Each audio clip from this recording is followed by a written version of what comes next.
Hello, everybody. How's it going? Anthony Cosenza here with Casa Realty Group. We are almost at Halloween.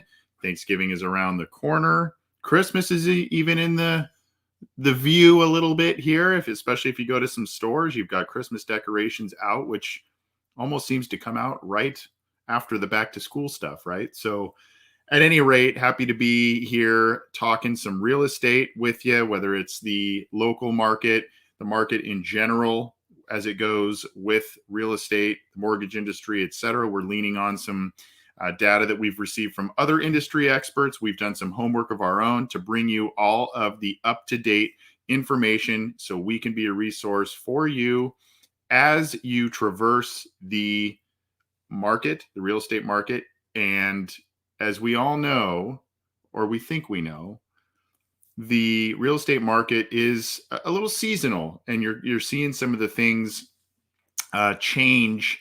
Not just the leaves, you're seeing some things change in the real estate market as well in terms of activity and what's available, etc. Again, Anthony Cosenza with Casa Realty Group. I am one of the realtors there. Casa Realty Group is an independent brokerage that has been serving Southern California for the better part of a decade and a half. And the expertise that has been accrued with the broker owners, the realtors that have been assembled on the team there, amass decades and decades of real estate experience. We're bringing you some information about the market. Like I said, we're bringing you some information on what's going on in the community, and we've got some stuff going on there.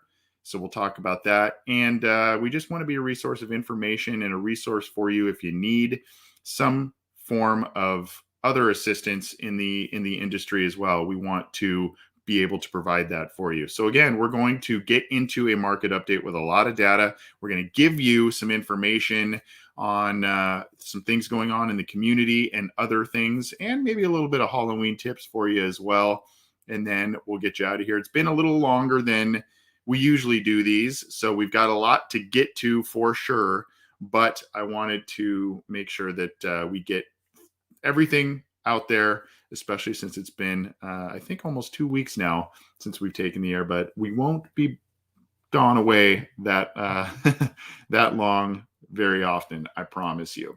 So let's get to the market information as it pertains to national data, Southern California data, and Orange County data.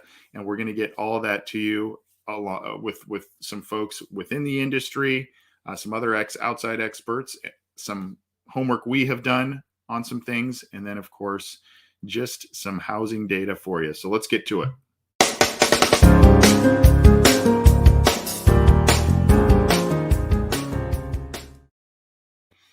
We often like to lean on the expertise of those in the mortgage industry. We obviously keep a pulse on that as a brokerage as well to see what's going on with rates, et cetera.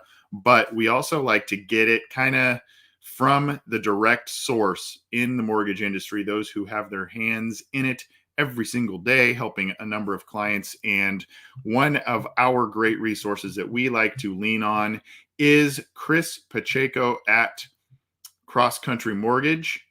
And Chris here has some, as he likes to give us, he's got some, it's from Monday, but some things have been happening throughout the week, mortgage news and rates. And he's got some last week's activity. He's got what's coming up and what has happened this week. And then, of course, we have some rates in terms of information to get to you there. So last week's activity, there's some interesting stuff going on here. Demand for homes and builder confidence remains strong despite low inventory and ongoing supply chain issues. Obviously, the bottleneck in the shipping industry, et cetera, has affected prices and availability of things like lumber and steel and all kinds of different things that affect new home building and all kinds of other, folks I know are doing home improvement projects, and those can take a little bit longer and are a little bit more expensive, quite frankly, than they have been in a lot of just because of this bottlenecking in the shipping industry and other elements as well. But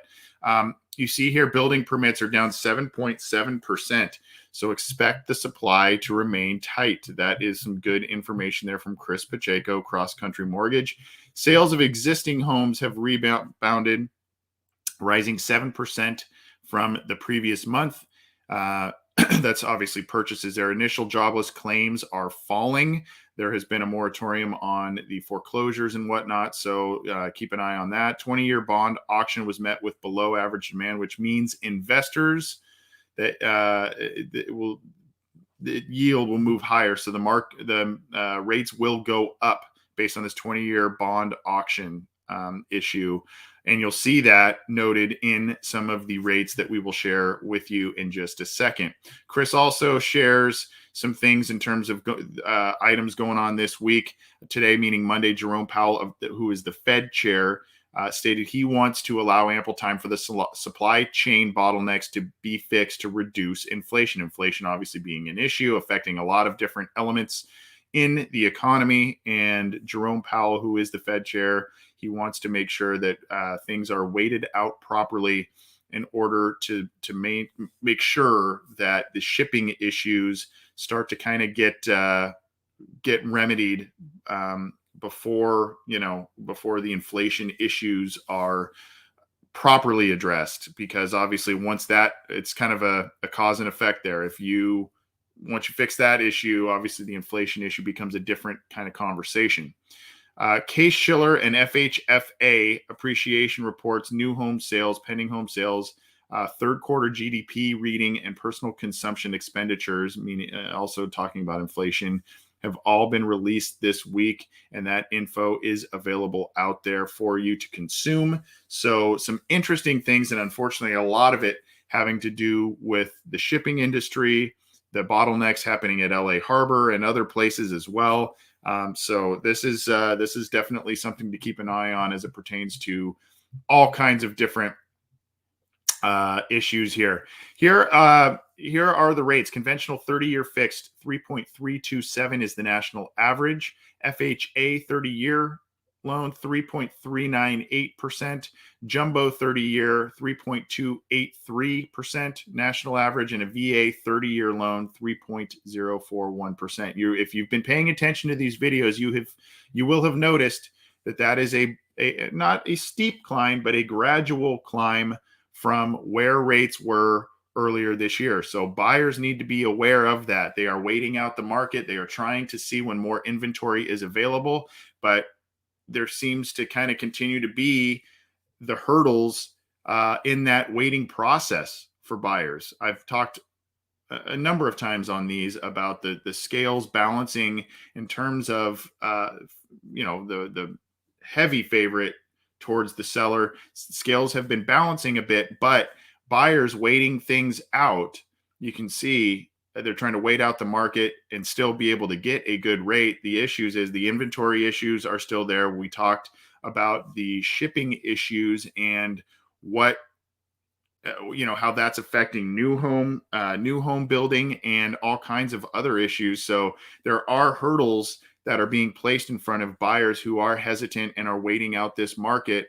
And what's also happening is you're seeing a slight climb of mortgage rates, and then you're also not seeing the increase of inventory and that sort of thing. That's not to say that there aren't great houses available in a lot of different ways that folks can get into homes, but it is something in which to be aware, because waiting out this market and waiting for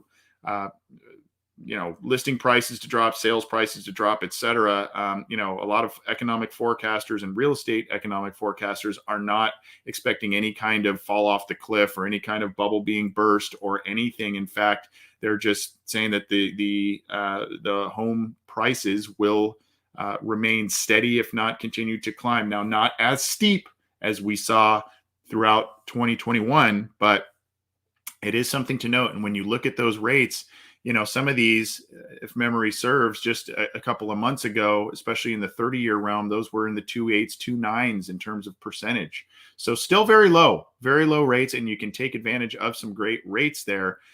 It's just a matter of, if you're waiting things out and waiting for the absolute perfect type of conditions as a buyer, there are some things you got to be aware of for sure. There are still ways to get into good homes. There are still ways to do things to be able to get into a home that you can still meet a lot of your financial and really housing preferential criteria. However, you just got to be aware of some things, and there may be a little bit of a step out of a comfort zone in order for you to get the home that you truly desire. But Casa Realty Group will work with you as a buyer to make sure that we get you informed and let you know what's going on out there and be an advocate for you in a home purchase. And of course, we've also sold a number of listings as well in this market and in the COVID market of 2020 for top dollar amounts. So we work with sellers, we work with buyers, we work with folks looking to lease properties. We've done some multi-unit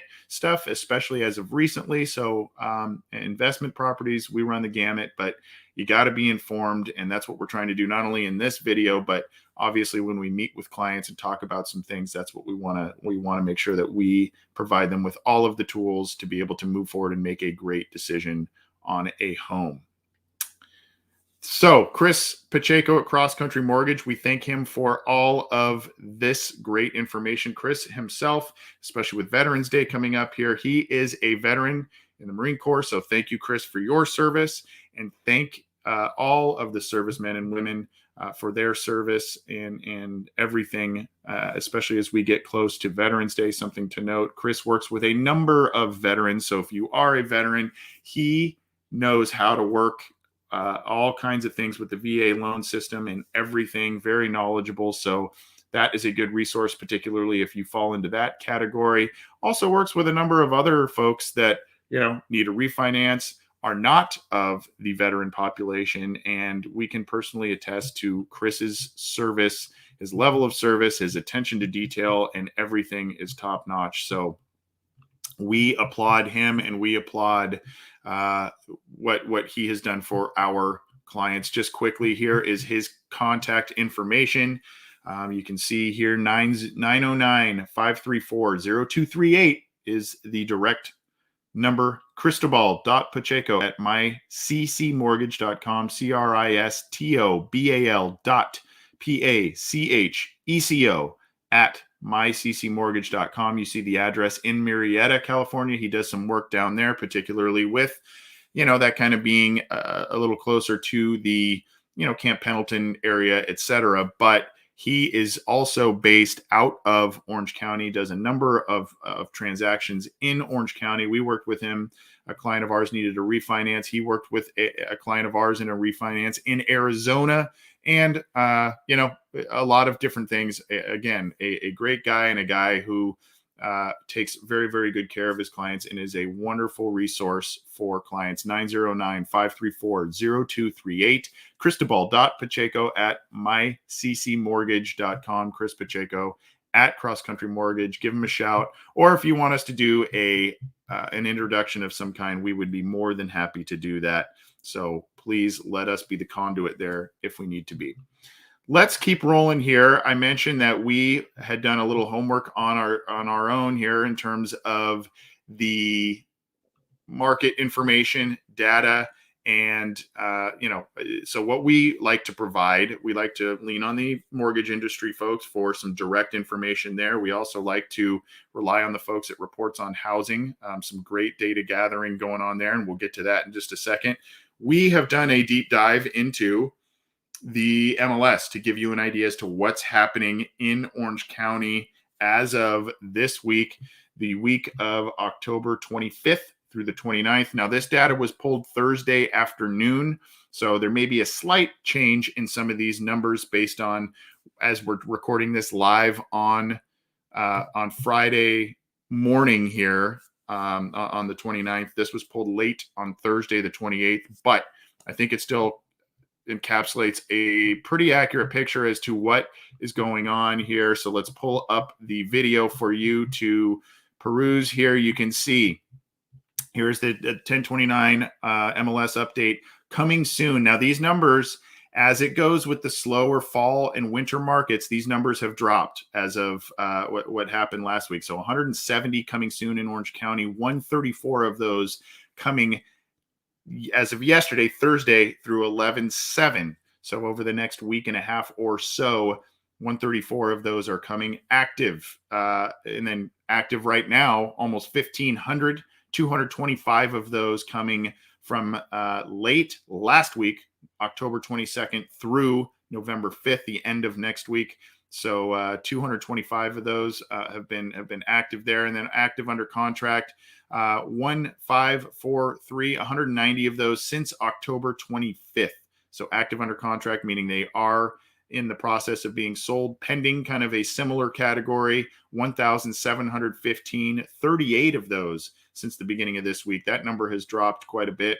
And then closed 339 since 10/25, which is the beginning of this week, 339. Obviously, that number is going to rise a bit with the end of the week coming here, but that is kind of the snapshot of what's going on here. Those numbers, especially since it's been about 2 weeks since we have taken the air, those numbers have all dropped quite a bit there. Not quite a bit, but they've dropped. And that's not just indicative of, the inventory issues and all of that. Yes, that's part of it. But the other issue is just, the fall and winter markets, especially around this time, they get a little slower. And then right after Thanksgiving and up to the end of the year, you see a slight surge of transactions, people putting their homes on the market, particularly in this market, because they know they will move pretty quickly.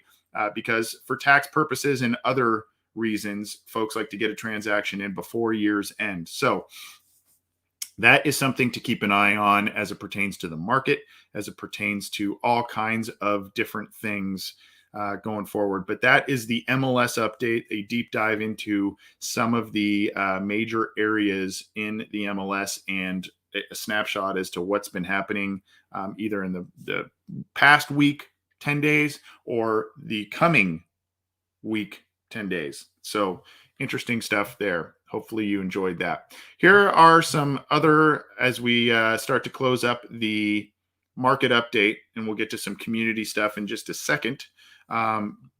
Here are some things from some pieces of information from Reports on Housing. And this one is a little bit more in-depth than that. We've got two to show you. Reports on Housing, a great resource for housing information, particularly in Orange County. There's the folks who gather the data and put this together for real estate agents. They have economics backgrounds as well as real estate backgrounds. So a lot of information here, and it's a good one. This has suddenly become a hot luxury market, and luxury market in Orange County, at least, are homes that are 1.5 million and above. That is what classifies as luxury. So in 2021, 1 in 6 closed sales were luxury. That has fluctuated back and forth. It's been a little more hot as of recently. So check that out. That's going to be interesting. And obviously, with rates still being low, like I said, you as a buyer, you may step out of your comfort zone a little bit in terms of maybe overall list price, etc. But with comfortable loan rates and things like that, you can potentially take advantage of a really nice home. And if you're a seller too, that tells you a lot as to what's going on, particularly if you have a nice home to potentially sell and capitalize on the equity you have accrued. That tells you that, the higher priced homes, or your home that maybe didn't previously fall in the luxury market, may now do so. So interesting stuff for you there. Inventory is down another 6%. The active inventory shed 137 homes in the past 2 weeks, down 6%, and now totals 2,042 homes, its lowest level since tracking. In September, there were 10% fewer homes that came on the market compared to the 3-year average between 2017 and 2019. Obviously, 2020 being the COVID anomaly, 314 less. And last year, there were 4,173 homes on the market, 2131 additional homes, or 104% more on the market last year than this year. Demand is unchanged. The number of pending sales over the prior month decreased by 6. Last year there were 3,153 pending sales, 25% more than today, and due to a delay in the spring market because of COVID. So take that for what you will, and the demand is still there. It's, you can see there, it's now at 2515, and last year there were 3,153 pending sales. Closed sales down year over year. There were 2,981 closed residential resales in September. That's 11% less than August 2020, which was 3,336. So September marked a 4% drop in compared to August of 21. So year over year, and a drop compared month over month here as we sit here at the end of October.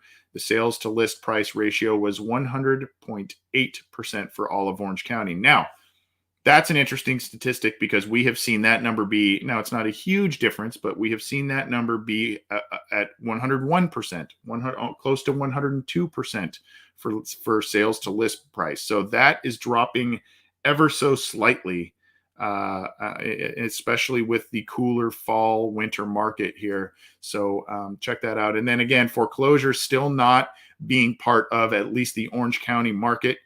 Not really seeing that being a big surge elsewhere throughout the nation either, at least not as of yet. Foreclosures accounted for just 0.1% of all closed sales, and short sales were another 0.1%. So 99.8% of all sales in Orange County were regular, old-fashioned purchases and sales, not foreclosures, not short sales. It remains a hot seller's market. We talked about that. This number has fluctuated a bit. We've seen that in the high teens. It is now down to 24 in terms of expected market time. Still an incredible amount of time for houses to move in the grand scheme of things. But this is dropping a little bit, and buyers should be aware of that. And you could see there it did decrease from 26 to 24 days in the past couple of weeks, but we've seen that number in previous months be in the high teens. So it's now in the 20s. 24 currently is the average expected market time. It means days on the market is the average in Orange County. So something to keep note of for sure. The luxury market, it says it slows, but again, what I told you up top, this is a luxury market. The luxury end, again, I said all homes above 1.5 million accounts for 34% of the inventory and only 16% of the demand. So there is a disparity there. Expect it to slightly cool as housing transitions further into autumn.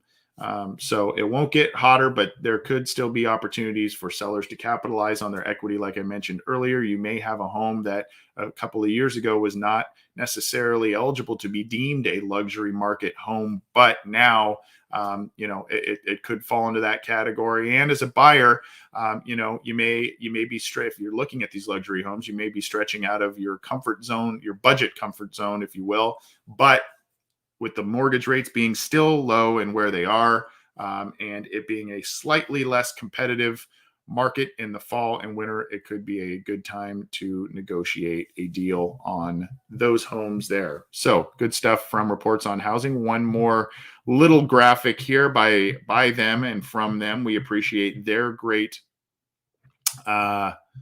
information. Here you go. Just some Orange County housing statistics. January to September, luxury closed sales, 4,659. Last year, just 2,311. That is a 102% change in terms of amount of luxury closed sales from January to September of 21 as compared to 2020. Now, a lot of that has to do with leaps in prices and exponential increases in prices throughout 2020. That has something to do with it. But like I said, just the reasoning that I said about people taking advantage of low rates throughout this year. They maybe reach a little higher in terms of a sales price for a home, and went that way this year. So that is something to note.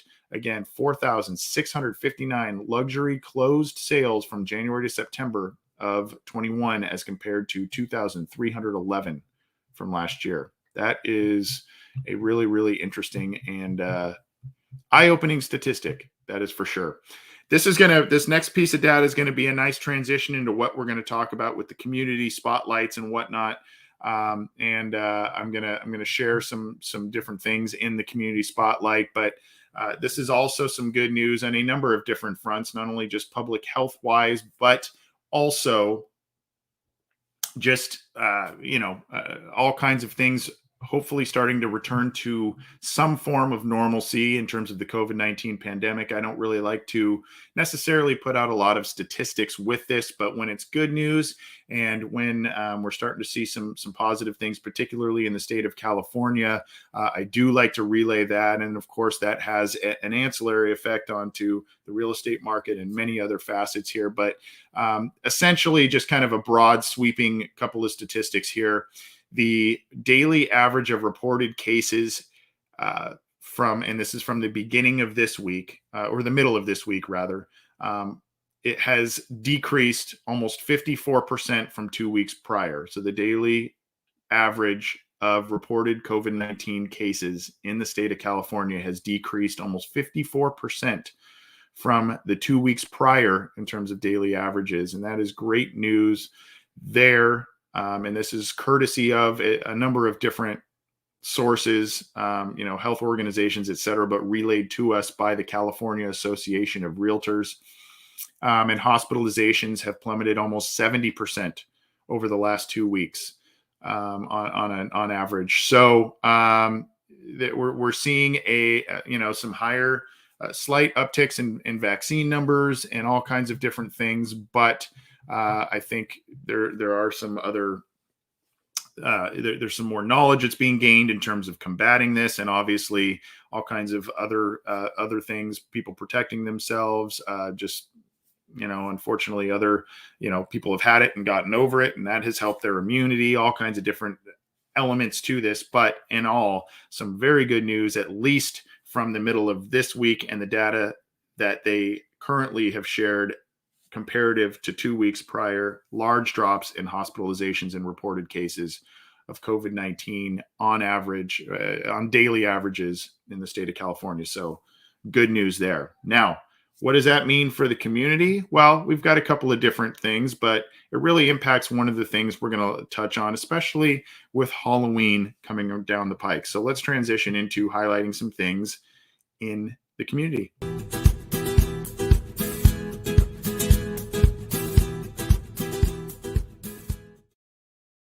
So we all know the Halloween is coming up on Sunday. So there's a lot of talk of everybody kind of getting back to some form of normalcy. And, you've seen folks in both local and national government saying Halloween's on, and, kids can go out and trick or treat and all kinds of different things. So, I think there was some of that last year, but folks either preferred to stay home, or there's some masking stuff, and all of that still should be accounted for in a number of ways. However, we wanted to not only bring you some of the stuff showing you some positive news on the coronavirus front with the data we just provided, and as it pertains to maybe doing some things on Halloween as a family with friends, etc. But I also, just from a home ownership standpoint and or just general safety, we want to share some of this stuff with you. And this is from, I believe, the National Association of Realtors. Yes, it is. And yes, this is from a couple of years ago. However, and so coronavirus and that sort of thing is not really something that is taken into account in this particular article. So obviously, do what you feel you need to do, and definitely be safe in a number of different ways if you see how you see fit, really. But this is for how to make your home safe for trick-or-treaters. And other tips you can see here: look for sharp edges and hazards. That is definitely a big one, especially if you have a larger home, and you've got maybe some pillars or brick pillars or anything like that. You have some steps, all that kind of stuff. We'll get to that. That's number 4. But look for sharp edges and trip hazards, whether it's steps, whether it's pillars, any of that kind of stuff. Do what you can to do this. And it's not just to protect yourself as a homeowner from any kind of liability. It's also just, looking out for the general good and the public safety of others, especially those little ones out there. They get so excited. Sometimes, they run around and they trip and they fall, or, they get so excited going house to house. Or if their costume may be a little too big. I know that from my kids. If their costume gets a little too big, sometimes the pants get caught under their shoes and they can trip and whatever. So just look out for sharp edges and trip hazards. You can see here, and this is also as it pertains to, if you're decorating your house, you got a lot of different decorations out there. Keep this stuff in mind too, as more folks will likely be out this week, and more kids will likely be out trick-or-treating and doing different things this week, this weekend, as opposed to last weekend. Far more people, I think, based on how things are positively moving on the COVID-19 front, you're just probably going to see more activity this week. Switch out live candles for battery operated ones. So that's something. And there's a lot of either LED ones that you can use for numerous years, because those have longer life. There's ones you could get at Party City and stuff that just kind of click on with little watch batteries in them. And then when they die, you can toss them or what have you. But obviously, if you've got, actual pumpkins or all kinds of different stuff, someone kicks that over, anything like that, if you've got a lit candle, hot wax, if that ends up spraying on somebody, that can definitely hurt. So just, that may be a good thing to think about, and those should be readily available at stores. Switch out live candles. Put your pets away.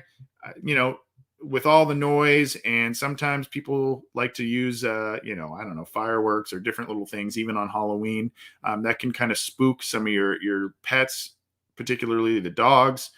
A lot of people out, a lot of noise. And then, of course, dogs sometimes can get protective if they come to the door with you, all kinds of different stuff. Try and keep them away from the trick-or-treaters if you can. Obviously, don't do anything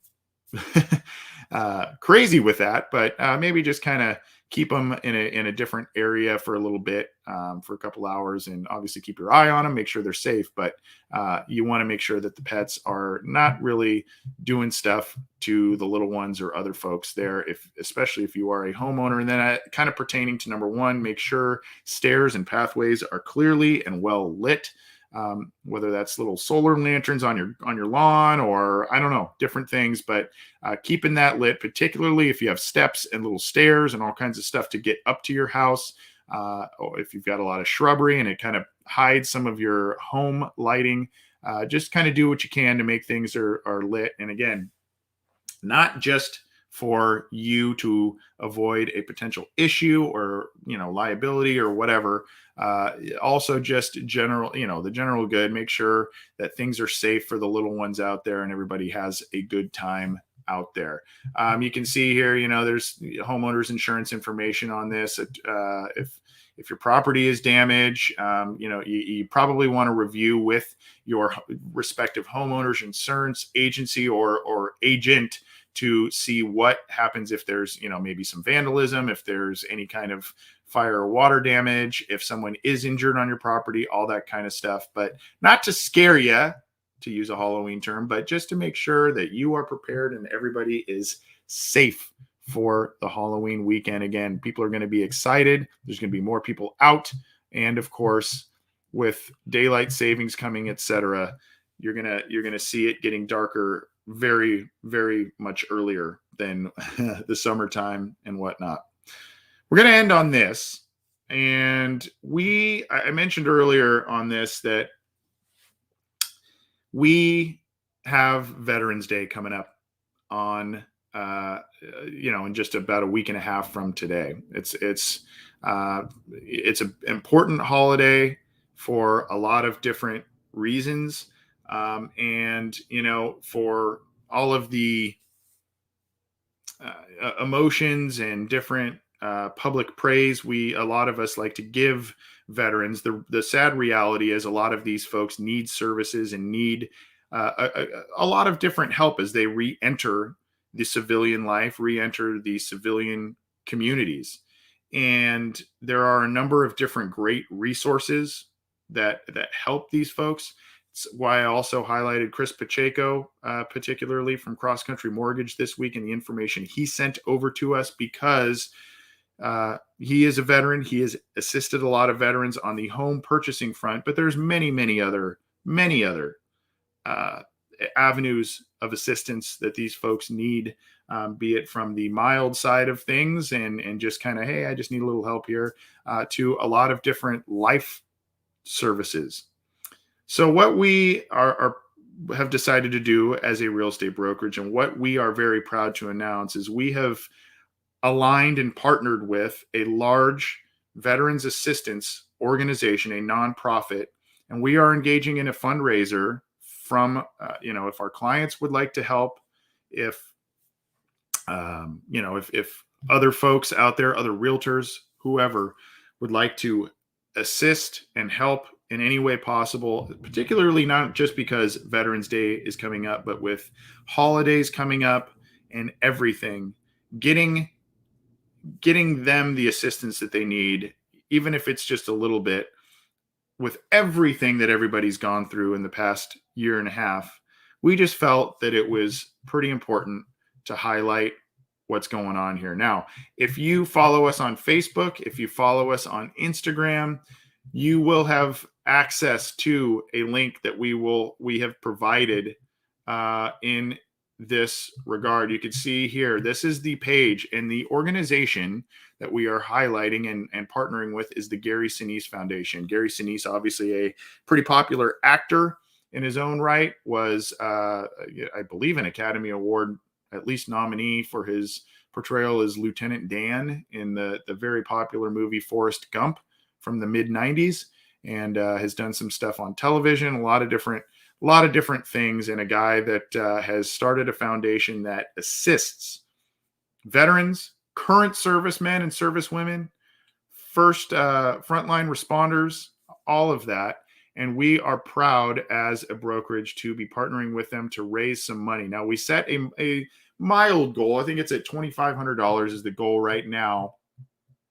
We're just kicking this off. We just kicked this off literally yesterday. So we would like some help from you all. We will be donating as well as a company and probably as individual realtors, et cetera. But we are looking to get some funds raised for the Gary Sinise Foundation. And where does this go? It goes to a number of different veterans assistance programs. We're kind of specializing in the area specifically of retrofitting homes and whatnot for past wounded veterans.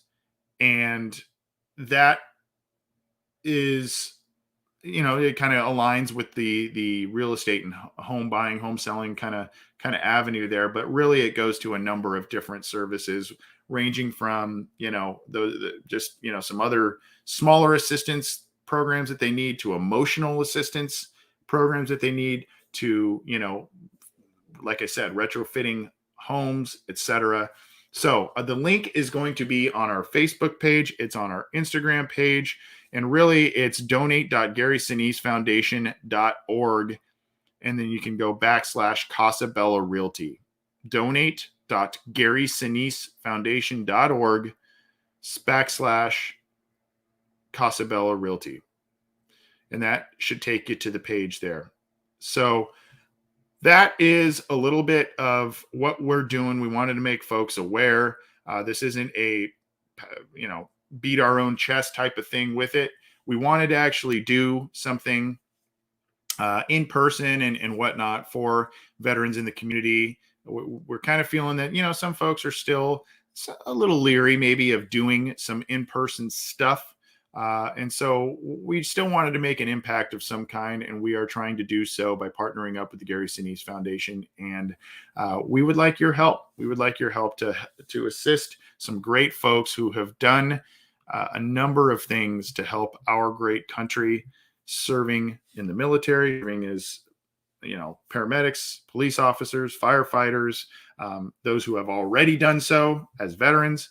And so we want to help them out through the Gary Sinise Foundation, and our thanks to the Gary Sinise Foundation for the work they do and for allowing us the opportunity to partner with them and hopefully raise some funds. I'm going to leave you with a message from Gary Sinise himself. And so hope you enjoy that. I hope you've enjoyed all of the information that we shared with you today. It was a long one, probably our longest one, but it's been a couple of weeks since we've taken the air. Wanted to get you all kinds of information, particularly as we are transitioning. We are in fall. We're going to start transitioning to the winter in just a little bit here. So we wanted to get you a lot of different information.